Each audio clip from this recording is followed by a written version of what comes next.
So after last week, I believe PJ is 1-9 against Iowa all time, 1-8 now in his tenure with the Gophers.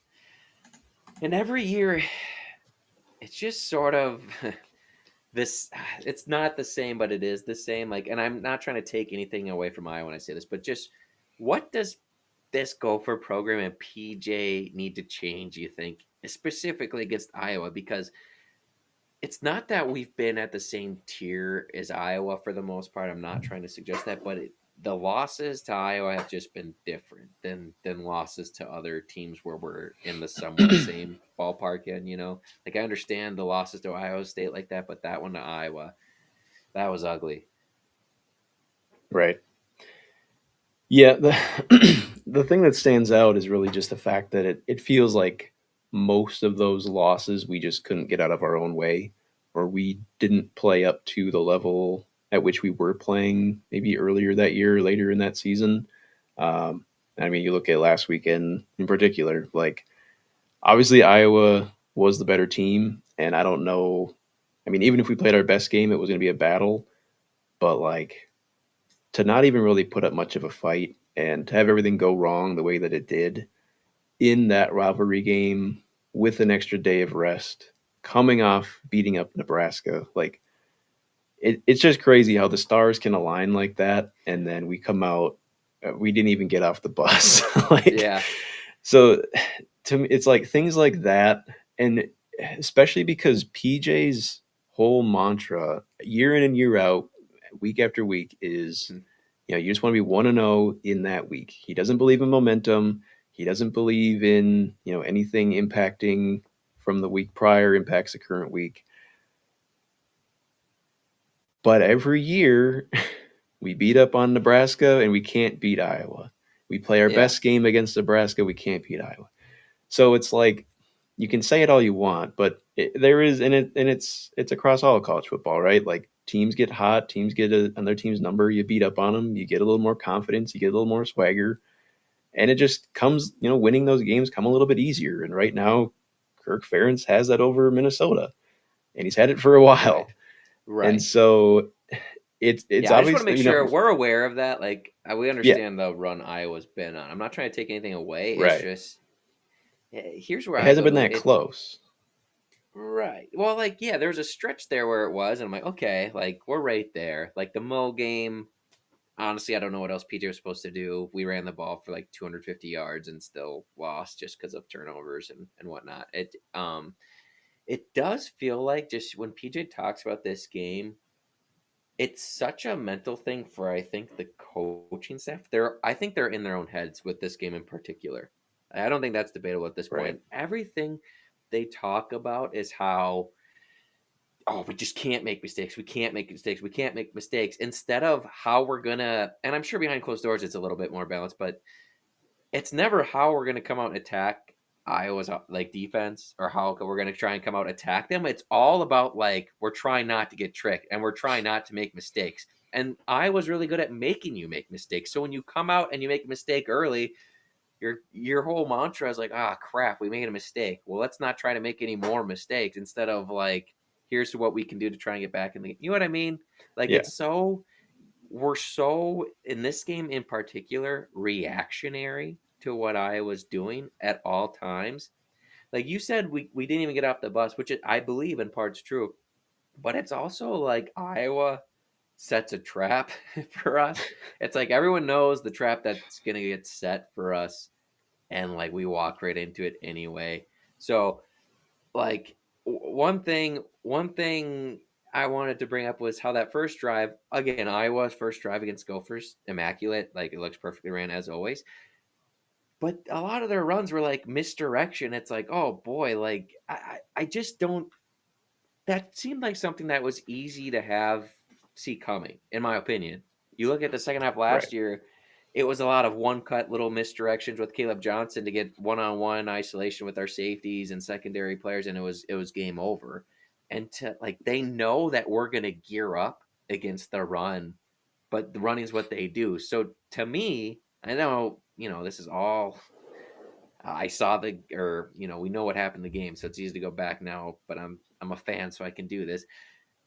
wouldn't you expect them to just be like, hey, instead of running straight ahead, we're gonna just get them going all over, get their eyes going all over, misdirection here, and that's what happened. And we felt and we looked unprepared. Like Derek Burns Right. pointed out, like we had two guys run into the quarterback on like the first fake handoff of the game. It just like, yep, like we looked totally unprepared. The coaches are always one step ahead of us. And again, Ferentz is a legend. We can pull up this comment here. Nicholas Garrett. PJ needs Ferentz to retire. Yeah, Gophers do in general. I cannot wait for that day. Every time when the Iowa fans are bringing that up because they'll lose like I don't know. I'm trying like who's like if they play like Indy or they already played India, but if they play like Ohio State and they lose like a 35-3 and it's like, please get Ferentz out of here to retire. I'm always right there with him, like, I'm with you. It's time to move on. Go swing big, buddy. Go get, They got you know, Oregon this week. yeah. Is that this week or next week? I think it's next week. Oh, that is next week. That's right. Yeah, They were both they're on off. bye, I believe. But Yeah, yeah. that's right. So that'll be a great game, by the way. That's in Ferentz. That's in Kinnick. So I hope they stick it to Ferentz. All right. Anyway, Yeah. but I just think PJ needs to just throw out that mentality. Like he's got this whole mentality of how he's like, if I just play it super close to the vest and I don't mess up at all, then Iowa can't hurt me. It's like, no, you Right. look how Purdue beat them. Look how Wisconsin beat them back in the day. Like you got to have a little bit more of an edge to you. Right. I'm not saying we had an advantage there at all this year. It's just it is what it is. It's got to change. Yeah. Yeah, and the credit to Iowa too. It feels like by the time this game rolls around, it's like Iowa always seems to be getting better and hitting their stride, and we kind of are at where we're at, and we not like we coast, but we're just inconsistent. Especially this year, this has been the most inconsistent team we've seen in a while as far as how they play. But I don't know. I don't know what it is. And your point too It's an about the interesting. coaching staff, like it's really just like Phil Parker. It's like all you hear all week is like, well, Phil Parker, Phil Parker. It's like, yeah, I know. he's really good for a reason, guys. Yeah. But their offense, they've gotten better this year, but their offense is gettable, and Yeah. we don't stop it ever. No, Like, I know. I know. Thank goodness for like people are like I always hesitated to jump on the Brian Ferentz trashing because he always beat us still and always led right, points down the field right away. right, Like if his quarterback doesn't fumble 3 times or whatever it was the 2 years ago now that we beat him, or 3 years ago, whatever it was. No, 2 years. Yeah. But anyway, like then we probably don't beat him at all that time. That's a good point. Can you bring up yeah, that comment? Nicholas says, "What does Iowa State have that we don't? They don't beat Iowa every year by any means, but they definitely have a lot more success. Iowa State can't have any better recruiting or resources than Minnesota. They don't. Well, they do have a pretty savvy quarterback the last 2 years, so I will give them that. And I think Drake can definitely get to this point. I do think it's the mindset that Campbell puts them in for this game. Like, I'm not. He's definitely taken his beatings from Ferentz as well, but like." They have a game plan. And we talked to the Iowa games last week. They dink and dunk Iowa to death and move the ball methodically down the field. While I would argue that the Gophers look like they're too concerned about protecting the football. They look more concerned about protecting the ball in this rivalry than moving it down the field at times, in my opinion. Like we let them dictate so much. So it's a mentality thing. It's totally a mentality thing. I think it's a huge offensive coaching issue in general. And the defense wasn't great this game either. I'm just saying. The offense, right. the way we play offense against Iowa, I think to me is the biggest red flag. Like, I, I don't understand it, to be honest. Like, Right. not even just Yeah. this game. We refused. I mean, I say we refused to take shots down the field, but like as Drake had 3 turnovers. But in general, there's not a lot of and there's nothing thrown in there to catch them off guard. Like Iowa will still do Right. stuff to catch you off guard if they think you're too zoned in on one thing. Like we don't do any of that. It's like, and every time you listen to Harbaugh talk about something, it's like, yeah, we thought they were going to do this, so we had this check in place, this check in place, this check in place.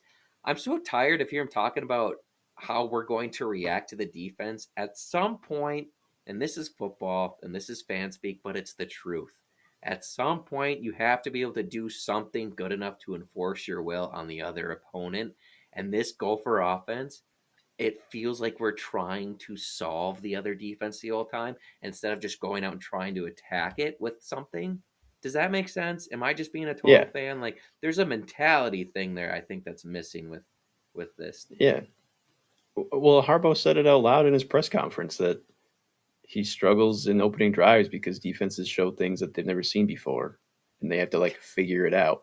You can do that It's too, like and plus you get to decide how they're going to line up half the exactly, time with what exactly, formation you throw out. exactly. No, Ah, it is frustrating, and yeah, it's one of those things. It's like you said, it's a very fan speak thing to be like, well, just start fast, like just get in a rhythm. Like, okay, what that means is really you have to like we haven't been able to find what our bread and butter is this year. It hasn't been the ground game because the offensive line struggles. We know that. We maybe don't and have the wide receivers to be like yeah, stretching the field right. most plays, but we have a quarterback that's accurate, and we have a deep set of pass catchers. Like, why can't we just go a little bit up tempo, hit some quick passes, couple run plays mixed in Yeah. to like get the offense kind of going, soften up the defense a little bit, versus starting with running that doesn't work. Okay, now we're going to go 2nd and 10, slow developing play action pass. Let's have our red shirt freshman put his back to the defense on a like we just do the same thing over and over again and it never works. It might look different, there might be a different motion Yeah. here or there, but like when we talk about like starting fast and getting into a rhythm, it's really whatever we did last week that didn't work. Maybe let's not just keep going back to it. Right. And like you said, let's not be so worried about what the defense is doing and let's just try to make them react, like you said. Yeah. It's just very. Yeah. It's like he's trying it. It's like he's trying to have this every single answer to every possible thing the defense could be showing the offense. It's like, you know what? At the end of the day, players make plays, and you just got to go out with Yeah. your guys and see what can happen. So, um, Yeah. let's, I don't want to get overly negative here, but I do think this is a fair question. Like we said, PJ's 1-8. If it's another 20-point loss at home next year to this Iowa club in Ferentz, like, is that enough for you to put PJ on the hot seat? He would be 1-9 against Iowa. I don't have his Wisconsin wins down here, but let's see. He has last year.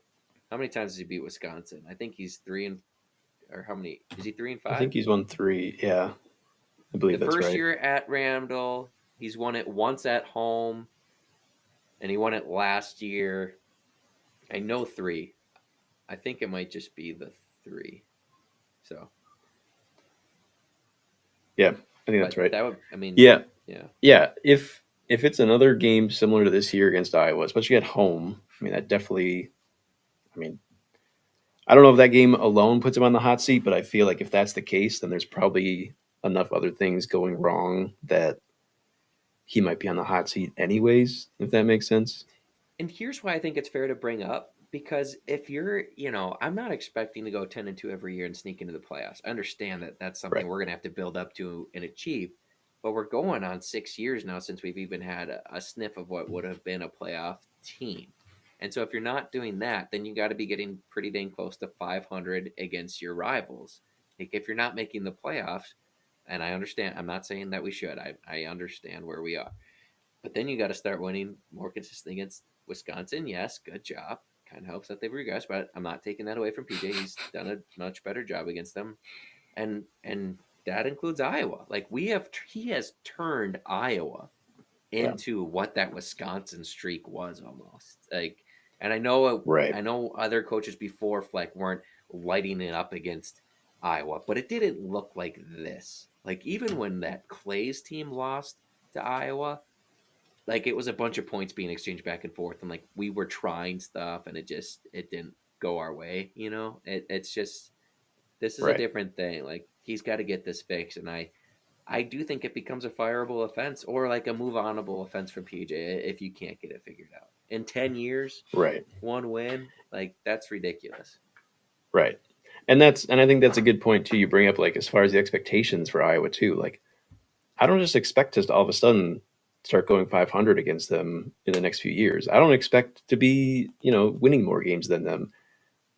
But the non-competitiveness, like we've we won once and it was by 2 points.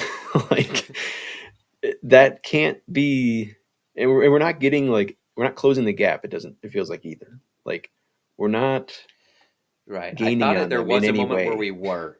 I thought there was a Yeah, long time where we were. Like that 2019 team probably could have, slow right, start in Iowa. Like probably could have won that game.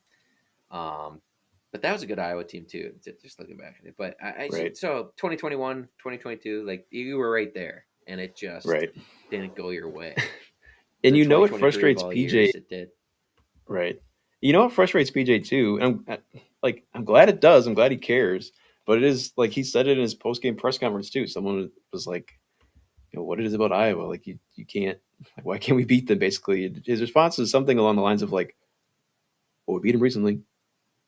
Like, kind of just like, Right. what do you want from me? He wants to get It's away from the storyline, but you can't. right, exactly, Especially, and I'm going to say this because I think what happened this past week puts a ton of more pressure on this upcoming Wisconsin game. I think it does. Like it's an absolute must right. win now. And hey, if Wisconsin's going to show up how they showed up against Oregon, that is not a gimme at all. That defense is No, absolutely no, legit, and I would say the D line for Wisconsin right now is better than the Minnesota offensive line. So that's a game you absolutely have to win.